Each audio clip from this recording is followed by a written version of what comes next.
বাংলাদেশের এমন কোন ঘর থাকবে না যেখানে জামাত ইসলামী পৌঁছাবে না। শান্তির জন্য কল্যাণের বার্তা নিয়ে সারা বাংলাদেশে সর্বত্র ইসলামের দাওয়াত পৌঁছে যাবে।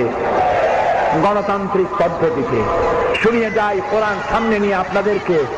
এই গণতান্ত্রিক পদ্ধতি মধ্য দিয়ে কোরআনের আইন বাংলাদেশে প্রতিষ্ঠা করার জন্য যদি 100 বছর জামাত ইসলামীকে অপেক্ষা করতে হয়, জামাত ইসলামী 100 বছর অপেক্ষা করবে, তবুও সন্ত্রাস এবং চরম পন্থা অবলম্বন করবে না, করবে না, করবে না।